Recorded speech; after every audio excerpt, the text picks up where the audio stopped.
विनय न मानत जलधि जड़, गए 3 दिन बीत। बोले राम सकोप तब, भय बिनु होए न प्रीति। हो तुलसी भय बिनु होए न प्रीति। भावार्थ, इधर 3 दिन बीत गए किंतु जड़ समुद्र विनय नहीं मानता है। तब श्री राम जी क्रोध सहित बोले, बिना भय के प्रीति नहीं होती है।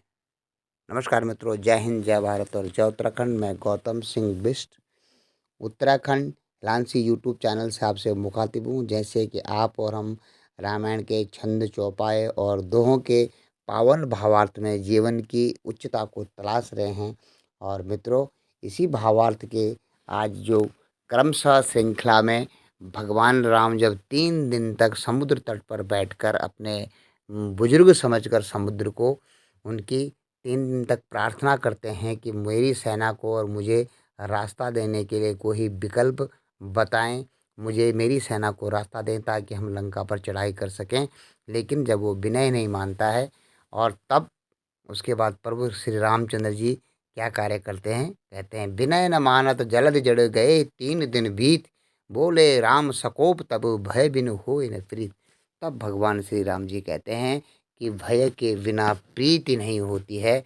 और जो दुष्ट होते हैं उसके साथ कैसा व्यवहार होना चाहिए, कैसा व्यवहार करना चाहिए, अब आगे के चौपाए में प्रभु श्री रामचंद्र जी बताते हैं कि लक्ष्मण बाण सरासर आनु, सो सहूँ बारिदि विषेखे कृसानु।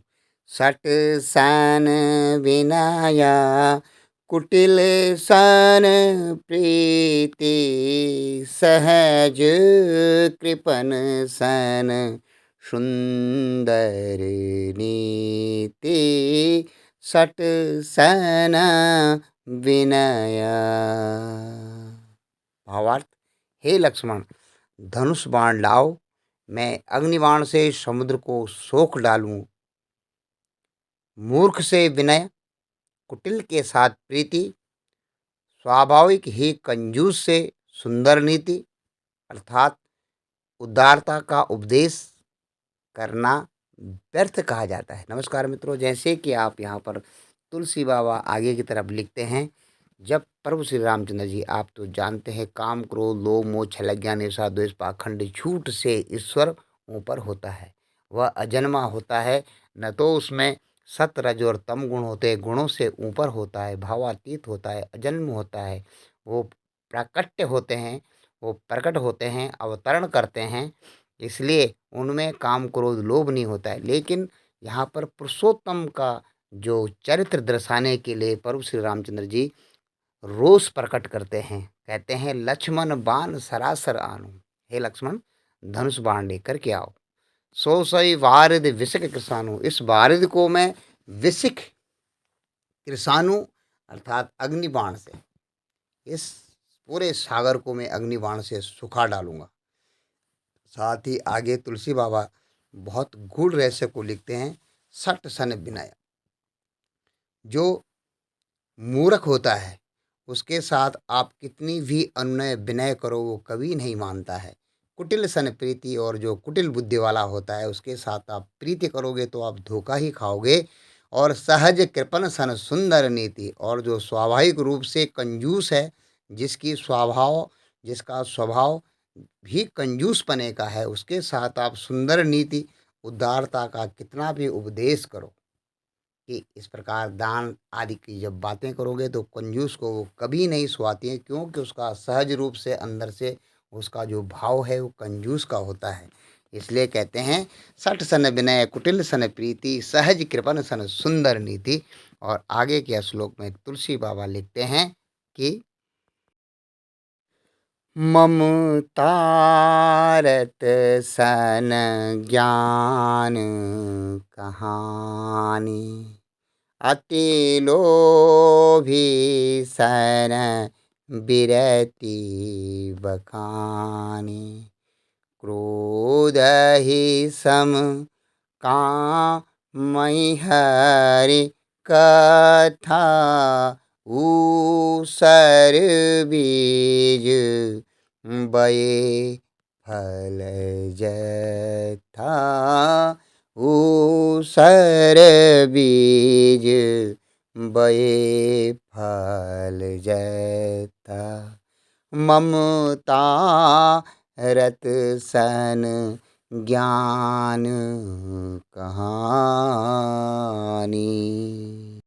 भावार्थ, ममता में फंसे हुए मनुष्य से ज्ञान की कथा, अत्यंत लोभी से वैराग्य का वर्णन, क्रोधी से सम अर्थात शांति की बात, और कामी से भगवान की कथा। वैसा ही फल होता है जैसा ऊसर में बीज बोने से होता है, अर्थात ऊसर में बीज बोने की भांति ही सब कुछ व्यर्थ हो जाता है। नमस्कार मित्रों, यहाँ पर तुलसी बाबा कहते हैं और भगवान श्री राम के मन के विचारों को लक्ष्य बना करके हम जैसे कलयुग के मनुष्यों के लिए एक बहुत बड़ी शिक्षा के रूप में तुलसी बाबा लिखते हैं कि प्रभु श्री रामचंद्र जी अपने मन में कहते हैं और लक्ष्मण को समझाते हैं, ममता रत सन ज्ञान कहानी, अति लोभी सन बिरति बखानी। जो ममता में फंसे हुए लोग हैं, जैसे हम में से बहुत लोग ममता में, या तेरा है या मेरा, धन धरा के बीच में यूं ही गड़ा रह जाएगा, पशु भी बंधे रह जाएंगे जब कूच के दिन आएंगे, स्त्री भी द्वार तक ही साथ देगी, तेरे मित्र भी मरघट से आगे मुंह नहीं दिखलाएंगे। फिर भी मनुष्य इस सच्चाई को भूल करके ममता में गले गले तक डूबा रहता है, और ममता में घर जमीन जायदाद अपने पराए लोगों से जिसको ममता है, वह मनुष्य कभी ज्ञान की कथा सुनने के लिए राजी नहीं होता है। वह ज्ञान की कथा उसे सुहाती नहीं है, क्योंकि उसके आगे ममता आड़े आ जाती है। और अत्यंत लोभी से वैराग्य का वर्णन, जो स्वभाव से ही लोभी इंसान होता है, उसके साथ में अगर आप वैराग्य की बात करेंगे तो वह कभी उसे नहीं भाती है, क्योंकि वह तो लोभ में, काम क्रोध लोभ मोह छल ज्ञान ईर्ष्या द्वेष में जो है, ये जो लोभ का जो बड़ा सबसे बड़ा शत्रु हमारा लोभ आता है, तो वह इसमें गले गले तक डूबा हुआ है। और उसे भी वैराग्य का वर्णन करोगे कि यह सब जगत वैराग्य है, कोई इसमें सत्य नहीं है, लेकिन उसे तो लोभ है अपने घर का, जमीन का, बच्चों का, जायदाद का, अपना और पराये का। वह लोभ में डूबा रहता है, तो उसके साथ कभी वैराग्य का वर्णन उसको भाता नहीं है। क्रोधी से सम की बातें, जो क्रोधी इंसान होता है वो हमेशा मारने पीटने और कलह प्रिय बातें करता है। वह शांति की वार्ता कभी नहीं करता, उसे शांति कभी चाहिए नहीं होती है। तो क्रोधी के साथ में शांति की बात करनी ही नहीं चाहिए। और कामी से भगवान की कथा, और जो कामी इंसान होता है, कामी काम वासना में डूबे हुए इंसान को कभी भगवान की कथा नहीं सुहाती है, क्योंकि भगवान की कथा वैराग्य की होती है, ज्ञान की होती है, विरति की होती है, और अपने मन को संयम में रखने की होती है। और उसमें पुण्यों की बात आती है, पाप की नहीं। इसलिए वासना में डूबा हुआ व्यक्ति कभी भी भगवान की कथा का स्मरण नहीं करता है, उनका श्रवण नहीं करता है। आप में से बहुत से और हम में से बहुत से ऐसे लोग हैं जो काम क्रोध लोभ मोह के वशीभूत होते हैं।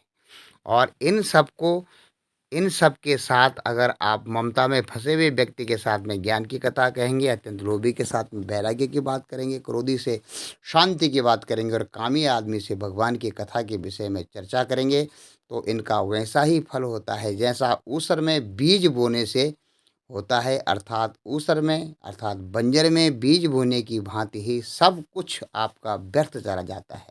आपका पैसा व्यर्थ, आपका बीज व्यर्थ, आपका समय व्यर्थ, आपका जो भी आपने परिश्रम किया वो सारा परिश्रम व्यर्थ चला जाता है। इसलिए तुलसी बाबा कहते हैं, कभी भी इन लोगों के साथ में यह जो बातें बता रहे हैं तुलसी बाबा, ऐसी बात कभी नहीं करनी चाहिए, इनसे बचना चाहिए। और यहाँ पर तुलसी बाबा इस ज्ञान कहानी को आगे बढ़ाते हुए अगले दोहे में बताते हैं कि काटे ही पर कदरी फरही कोटि जतन कोहू सी विनय न मान खगेश सुनो डांटे ही इव नवनीच हो तुलसी डांटे ही पयनवनी। भावार्थ, काकभूषुंडी जी कहते हैं कि हे गरुड़ जी सुनिए, चाहे कोई करोड़ों उपाय करके सींचे, पर केला तो काटने पर ही फलता है। नीच विनय से कभी नहीं मानता, वह डांटने पर ही झुकता है, अर्थात रास्ते पर आता है। नमस्कार मित्रों, जय हिंद, जय भारत और जय उत्तराखंड। यहाँ पर तुलसी बाबा ने अंतिम जो दोहा बताया है, यहाँ पर भगवान श्री रामचंद्र जी की तरफ से जो कह रहे हैं, हे लक्ष्मण, काटे फर कदरी फरई कोटि जतन कर कोई सींच। काटने पर ही केले का पेड़ फल देता है और करोड़ों प्रकार से प्रयत्न करने पर उसका आप कितने जतन से उसको उस करोड़ों जतन करके उसको सींच लो, कभी नहीं फलता है, उसको काटना ही पड़ता है। इसी प्रकार विनय न मान खगेश सुनो, विनय नहीं मानता है हे खग के ईश, हे गरुड़ जी। खगेश मीन्स गरुड़ जी, और काकभूषुंडी जी यहाँ पर गरुड़ जी को बता रहे हैं कि हे गरुड़ जी, कभी भी नीच विनय से नहीं मानता है। कितनी भी भगवान श्री रामचंद्र जी ने समुद्र के साथ में 3 दिन तक वार्ता करने के लिए उनसे प्रार्थना की, लेकिन वो नीच फिर भी नहीं मानता है। वह डांटने पर ही झुकता है, अर्थात रास्ते पर ही आता है। तो प्रभु श्री रामचंद्र जी ने फिर उसके लिए भय का रास्ता ही साम दाम दंड भेद जैसे होता है, तो दंड का ही विधान अपनाया और तब समुद्र रास्ते पर आता है। मित्रों, जैसे आप जानते हैं कि रामायण में 3 वक्ता और 3 श्रोता हैं। काकभूषुंडी जी गरुड़ जी को सुना रहे हैं जो कथा कि भगवान शंकर माता भवानी को सुना रहे हैं, और वही कथा भारद्वाज मुनि को याज्ञवल्क्य मुनि सुना रहे हैं। तीनों समदर्शी वक्ता हैं, समदर्शी श्रोता हैं, और आप और हम श्रोता और वक्ता नहीं, हम दोनों ही श्रोता की श्रेणी में आते हैं, क्योंकि हमने भी इसको श्रवण करके तुलसीदास जी की लिखित जो रामचरितमानस है उससे सुना है, और आप सब भी इसको मेरे मुखारबिंद से सुन रहे हैं। इससे पहले भी आपने करोड़ों बार रामायण को पढ़ा होगा, सुना होगा, समझा होगा, और आपको यह प्रयत्न भला लग रहा है। आप इस प्रयत्न को सराह रहे हैं, साथ साथ इसमें अपनी रुचि दर्शा रहे हैं। सनातन धर्म के इस रामायण रामचरितमानस के संदर्भों को, इसके प्रसंगों को, और दोहे चौपाई और छंदों के भावार्थ में अपनी दिलचस्पी दिखा रहे हैं, और इसके लिए मैं आपका आभारी हूँ, वंदन करता हूँ, नमन करता हूँ। प्रभु श्री रामचंद्र जी सदैव आपके ऊपर अपनी कृपा दृष्टि बनाए रखें। और आजकल के समय में, इस कलयुग के समय में, इन छंद चौपाई और दोहों में छुपे हुए भावार्थों का बहुत बड़ा अर्थ है, और अपने जीवन में सदैव आपके माँ बाप आपके साथ नहीं रहते हैं, एक न एक दिन वो आपको छोड़ के चले जाते हैं। तो इस अज्ञान के बड़े सागर में आपको किसके साथ कैसा व्यवहार करना है, यह आपको रामचरितमानस बड़ी बखूबी से बताता है। और मुझे आशा है कि आप लोग इसका अनुसरण करेंगे और प्रयत्न करेंगे कि यह सीरीज लगातार यूं ही सनातन धर्म की तरह चलती रहे, और आप और हम इससे फ़ायदा उठाते रहें, और हमारे बच्चे भी इससे लाभान्वित हो। अपने बच्चों को भी हम सुनने के लिए इस चैनल के लिए प्रेरित करेंगे। जय हिंद, जय भारत और जय उत्तराखंड। प्रभु श्री राम आप पर कृपा दृष्टि बनाए रखें। जय श्री राम।